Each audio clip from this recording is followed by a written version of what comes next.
Hey, and welcome while we go through the Industrial Revolution and Reform. We're going to be talking about the Second Great Awakening. We're going to be talking about social reform, and we are going to be talking about the Industrial Revolution and how all these things were connected and related. So, if you go back to before the Revolutionary War, there had been a series of preachers, the most famous of which was Jonathan Edwards, and they had preached with this fire and brimstone style of preaching of you will obey God, you will follow his commandments, or you will burn in the place below. And they were really popular in the 1730s and 1740s. That's known as the original Great Awakening. However, early American religion had changed. A lot of the founding fathers, Benjamin Franklin, Thomas Jefferson, they were something known as deists. And deists relied explicitly on science and reason to explain the Bible.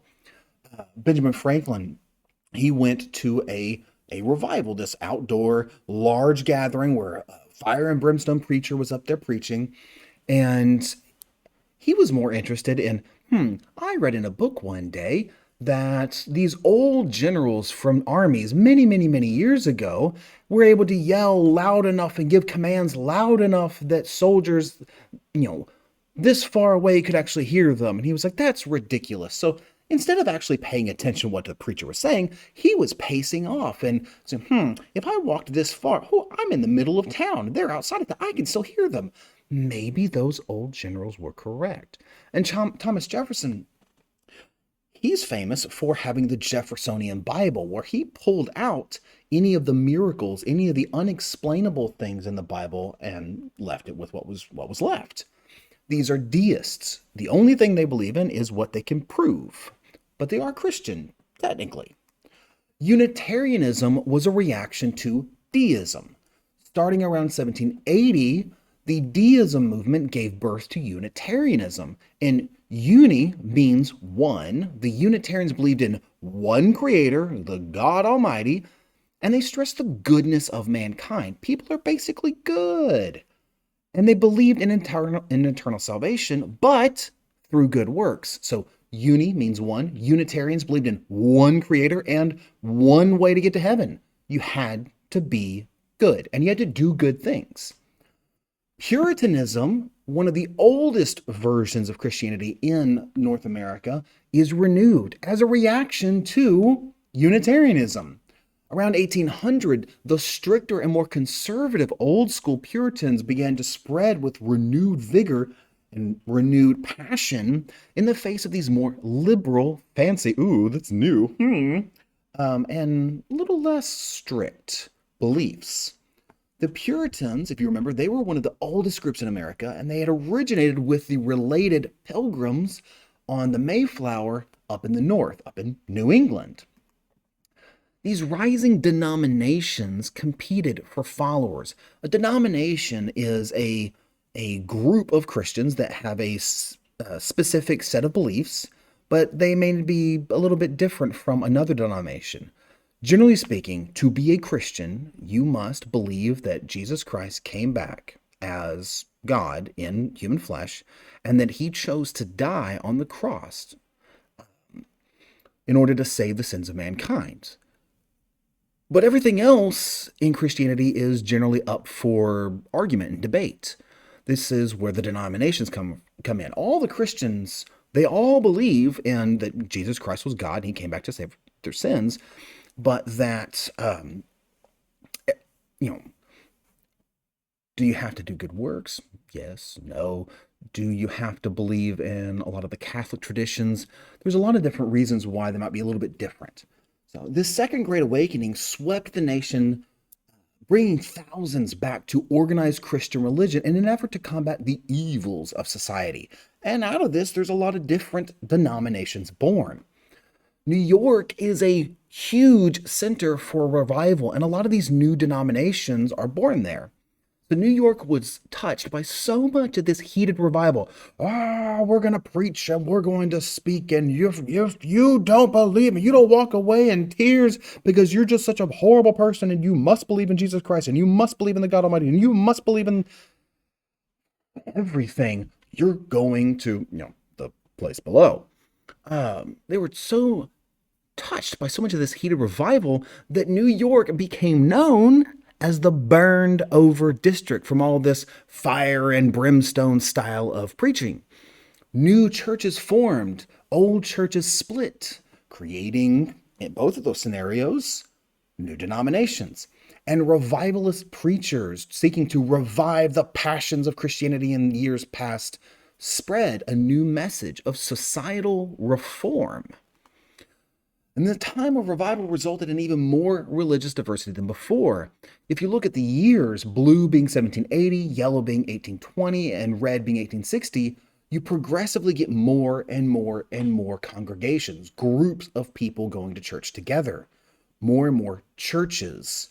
It's a massive difference. And there was a population explosion, but not nearly enough of a population explosion to explain all of these new and different churches. Christianity was exploding in different forms all over the United States. You have the Church of Latter-day Saints, and this is the birth of Mormonism. One of the most influenced by this time of religious revival was Joseph Smith, who believed that he had been contacted by angels, and they revealed to him the secrets that would become the basis for the Mormon faith. And this message was spread to the West through traveling preachers, new churches, and mass revivals were attended by 10,000 to 20,000 people per revival. And for a variety of reasons, Smith and his followers were not exactly welcomed in several areas in which they tried to settle. And they kept moving west, and they kept trying to settle, and they kept getting in trouble. And eventually, Smith himself was killed in Illinois. And because Smith was killed, Mormonism got a new leader. Leadership of the Church of Jesus Christ of Latter-day Saints, the full name of the Mormon Church, fell to a man named Brigham Young, who in 1846, 1847, he led the Mormons on a trek to their own settlement far removed from the rest of America. So because Joseph Smith was killed, they moved along from this place called Nauvoo all the way west to this place called Salt Lake City. Young established the state of Desiree. That's this yellowish, brownish, tannish area out there, which is this large nebulous area that they had hoped would become a space for the Mormon people. All of it. And remember, at that time, the U.S. government was running into conflict with the Mexicans in the Mexican country, and we fight the Mexican-American War. But originally, this was this huge area known as Alta California, and Mexico really wasn't doing a lot of governing out there. There wasn't a lot of people out there. So Brigham Young and the Mormons were able to have a lot of freedom to do kind of whatever they wanted out there. Religious diversity was only one of the changes that the Great Awakening brought to American society, however. There was a lot of religious diversity, there was a lot of religious growth, there was religious movement, but more importantly, Christianity brings a change in the morality of America. People started to think way more than they used to about what is good, what is bad, what is right, what is wrong. People began to believe that God had not predetermined people's eternal fate. As such, actions that people took in their daily lives may actually change what happens to their souls after they die in the afterlife. Preachers encourage looking inside of themselves. Preachers such as Charles Finney on the left and Peter Cartwright on the right, they encouraged people to examine their lives inside of themselves and purge themselves of all sinful activity. As a result, much of the time that people spent at revival meetings was spent reading the Bible and reflecting on the sinfulness of their life. Instead of looking at other people, you need to look at yourself. Look inside of you where nobody else can see. Is it dark and bad? Is it bright and good? How good are you really? Can you truly say that you have nothing inside of you where nobody can see? Do you have anything in there that could be made better? And the more and more people looked at that, the more and more they said, man, maybe I could be better. And remember, they're also thinking about what is good, what is bad, what inside of me is good, what inside of me is bad. When I die and I go to heaven, what exactly am I going to be judged on? Does God agree with me that what I think is good is actually good or bad? There's a lot to think about. And a lot of people started to think about some very deep things. If a person had lived a moral, good life, God might smile upon them and welcome them into heaven. If they did not, God would likely condemn them to eternal suffering. More importantly, if people improved not only their own lives, but also the world around them and made it a better place, God most certainly should favor them and like them. As a result, the Second Great Awakening gave birth to a lot of reform movements. Maybe if I improve myself, I will then be able to improve other people. A lot of these movements attempted to both reform American society and expand the meaning of equality in the United States. The Second Great Awakening really results in spiritual reform from within. That's religious revivalism. And it results in societal reforms and the redefining of what is equality. And because of this, you get 5 different movements. You get the temperance movements. We're going to try and reduce the amount of alcohol consumed. Asylum and penal reform. We're going to have a place to care for the mentally insane. We are going to make prisons and jails more about helping improve the individual and less about punishment. We're going to have the women's rights movements, and we're going to talk about improving the role of women in society and slowly equalizing their roles. We're going to talk about education. I mean, at the beginning of the United States, grades weren't even a thing. You were ranked in school by how much money your father made, by what title he had. Grades were a godsend to people. You mean if I work hard in school, I can earn a place at this college? Oh, that was a long time ago, at the beginning of our country. At this time, we start thinking, maybe not just the rich, maybe more should be allowed to be educated. You know what would be a really wild and crazy idea? What if we had real teachers that were trained in how to teach people? Maybe if we had real teachers, not just some person that we liked what they said, but somebody who had actually studied how to educate people, maybe education would improve. And last but not least, abolition. Getting rid of the institution of slavery. So the temperance movement. To many Americans, demon rum posed a threat to society, and it was an evil influence that needed to be removed. To that end, they formed civic groups like the American Temperance Society in 1826. This is a famous drawing. It's called The Drunkard's Home. Obviously, it's advertising that alcohol may not lead to the most happy home. Heavy drinking, they argued, decreased the efficiency of labor, made workers more accident-prone, increased domestic abuse, and cost families money that they might have spent on food or clothing. This is its sister drawing, The Temperance Home. See how the father does not beat his family and come home to a shabble of a home, but look at his home. It's beautiful, well kept, nice. The father is reading to his family. The mother seems happy. There's more than the children are running and playing. They're not scared. Notice the contrast between the drunkard's home and the temperance home. Women in the early 19th century, penitentiary, jails, prisons, reform. Women like Dorothy Dix turned their attention to the conditions of America's prisons and asylums. She was appalled by the conditions that she found, and she spent a lot of time in New England. And she was horrified of it, and she advocated for reform, especially for the mentally and physically challenged and also for the insane. Because originally, if you had no family to take care of you and you were mentally, physically, or insane,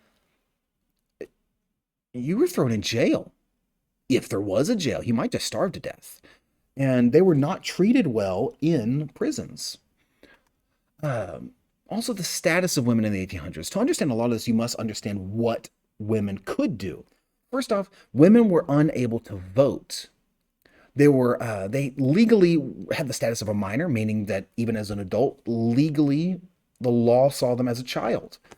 And if you were single, you could own her own property. But if you were married, women had no control over their own property or over their own children. Father had complete control. And they could not initiate a divorce, meaning the the father could choose, I'm going to go to a judge and start the process of getting a divorce. A woman could not start that process. A woman could not make wills leaving their things and property because they couldn't have their own property to their children. They could not sign a contract, and their husband had to do that, or their father if they had no husband.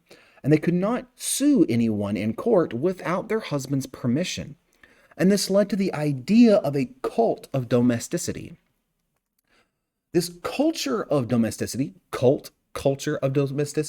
symbolized how women should act. And this culture of domesticity, also known as the cult of true womanhood, is a term used by historians to describe the common value system among the upper and middle classes during the 1800s. The Second Great Awakening inspired many women to improve society. Many in society, due to the combination of increased religious passion and inward thought, began to come to the conclusion that the cult of domesticity, in reality, it was just a complicated way of enslaving women. Think about it. If you're single, your father has ultimate control over you. If you were married, your husband had ultimate control over you. What's the real difference between that and slavery? Fancy dresses? Education? If it was even allowed. Obviously, it wasn't truly as bad as real chattel slavery, but because of the Second Great Awakening, people started to think.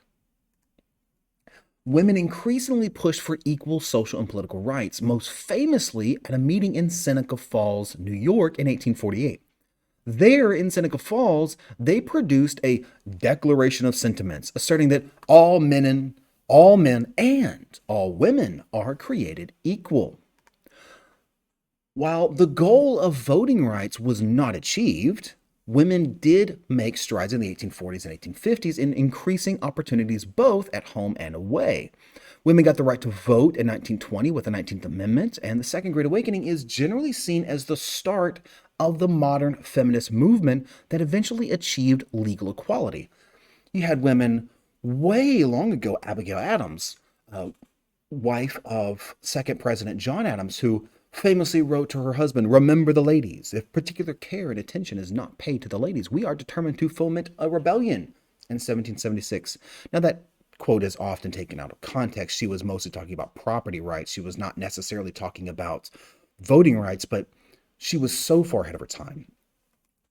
Lucretia Mott, she helped write the Declaration of Sentiments during the 1848 Seneca Falls Convention.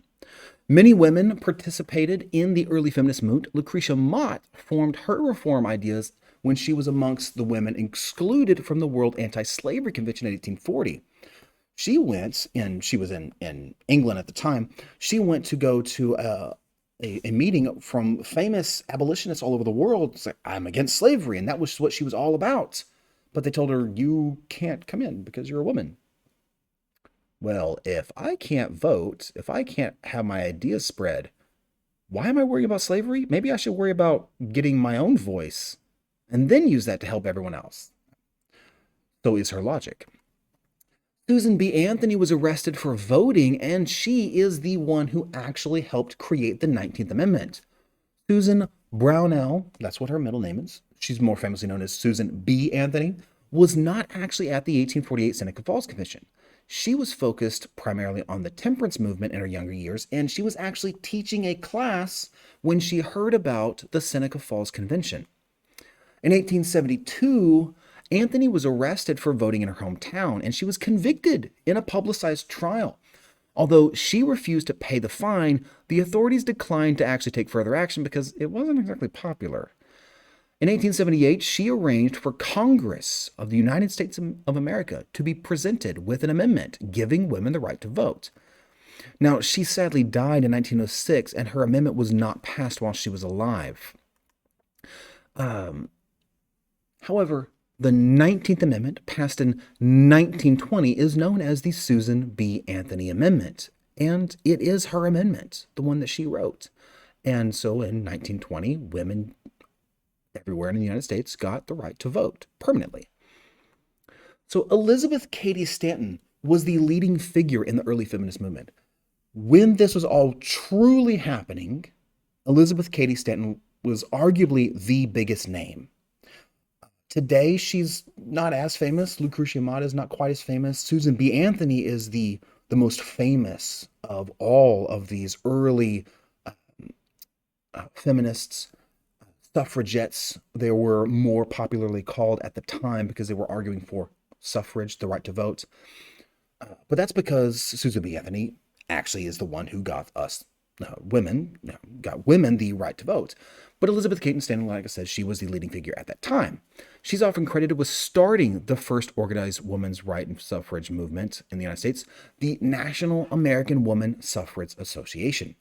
After the Civil War, she refused to support African American rights through the 14th and 15th Amendments unless a suffrage amendment for women was passed too. Sadly, this caused a split in the movement that eventually healed, and she did help Susan B. Anthony with the 19th Amendment. So, education reform. Horace Mann. He lived from 1796 and passed away in 1859, and he is seen as the father of American education. So, he had 4 main points. First, children were clay in the hands of teachers and school officials.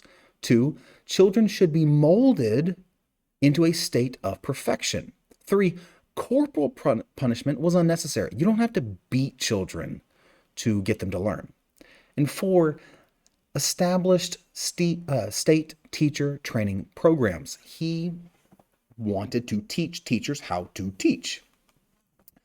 The McGuffey eclectic readers. These were used as religious parables. These used religious parables to teach American values. They were used to teach the middle class morality and respect for order, and they taught the 3 R's and Protestant ethic: frugality, hard work, and sobriety, the 3 R's. Women educators. You have Emma Willard on the left, and she was from Troy, New York. She mostly taught her curriculum math, physics, history, and geography, and she focused on training female teachers. You have Mary Lyons on the right. She was from Norton, Massachusetts, and in 1837, she established Mount Holyoke as the first college for women. Educational reform had powerful effects on America.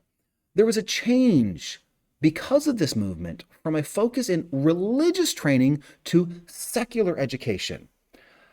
Massachusetts always was, generally speaking, on the forefront of public educational reform. They were the first state, for instance, to establish a tax in support for local public schools to get more children educated.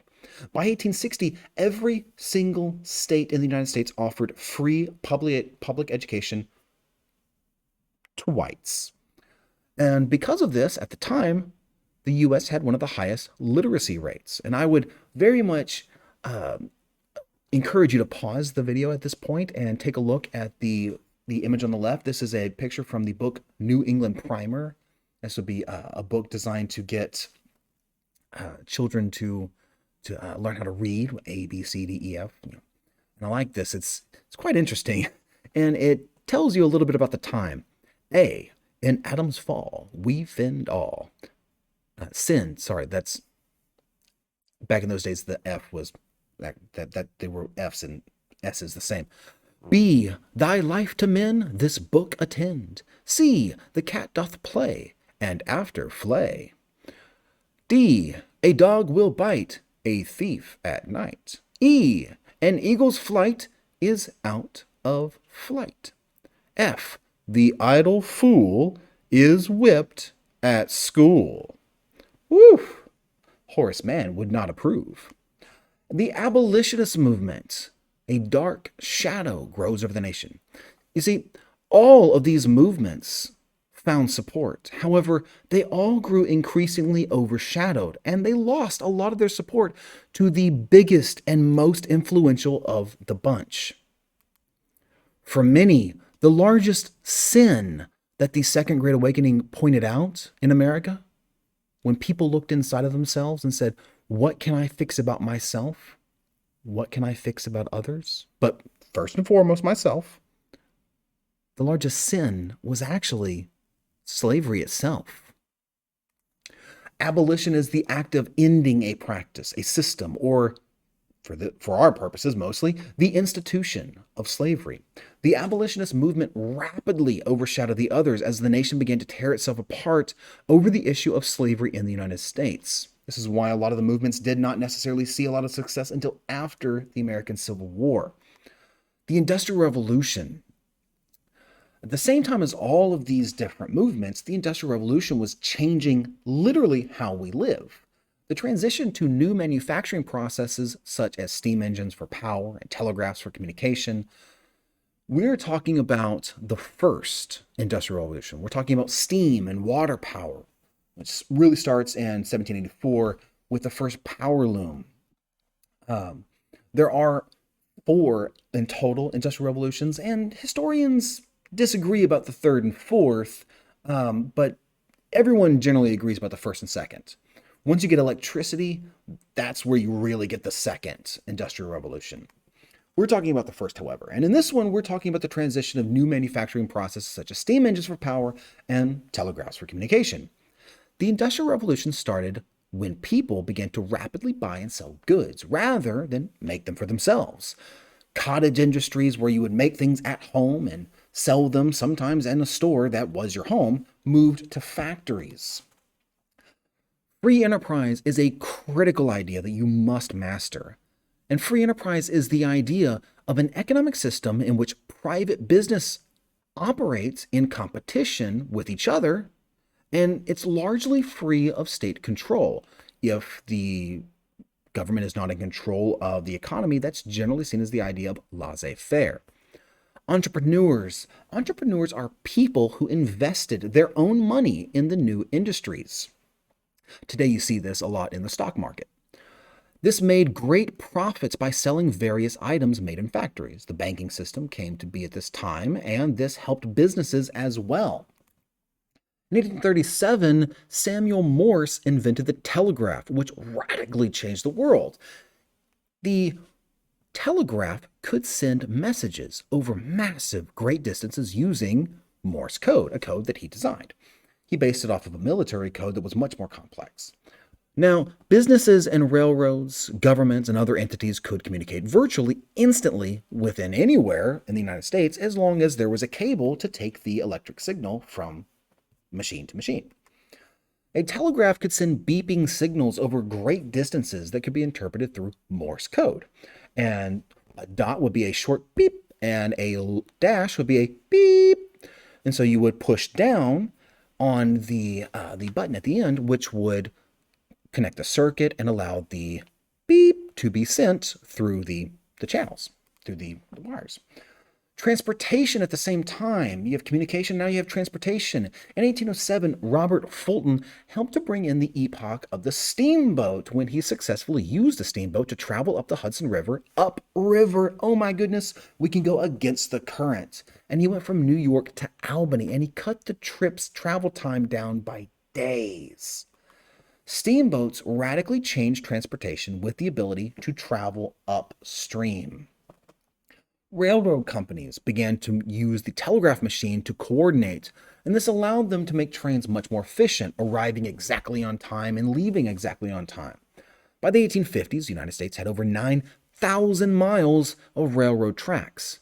However, 10 years later, in 1860, there were 30,000 miles of tracks, with 21,300 miles being concentrated in the Northeast. This is foreshadowing for some stuff in the Civil War because most of the railroad tracks were in the North. Advantage. You can see here the red being railroads in 1850s and the purple lines being railroads built between 1850 and 1860. Even though there was a lot of tracks being built in the South, most of them were heavily situated all throughout the North. In Lowell, Massachusetts, and other places, entrepreneurs had built a lot of textile cloth factories to compete with Great Britain and their textile factories. And because it was very common at the time for women and children to work on the farm, when factories came about, that cultural norm of women and children work was perfectly available. However, we're talking literal children, like 10, 11, 12, which you work on a farm with your mom and dad there, that's one thing. But to go into a factory with heavy moving machinery, it gets dangerous really quick. In Commonwealth versus Hunt, the Supreme Court ruled that workers could go on strike, saying, "We will not work until we have better conditions." That way they could negotiate with their employers through organizing unions.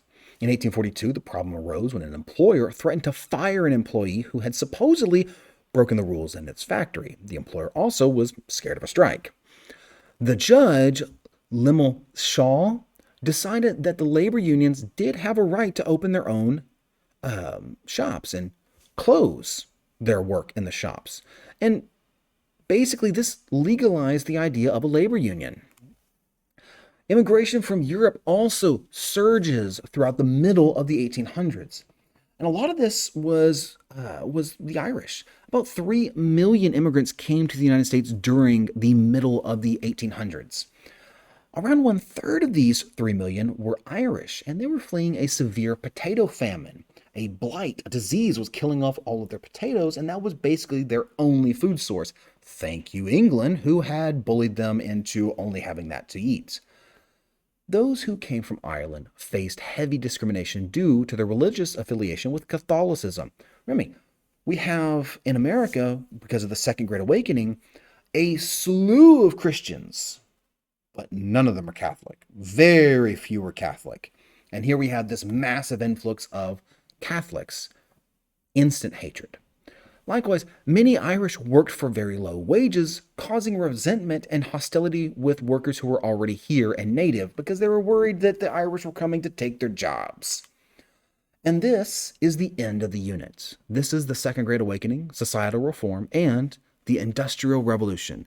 I hope you've learned, and I hope you've had a little bit of fun.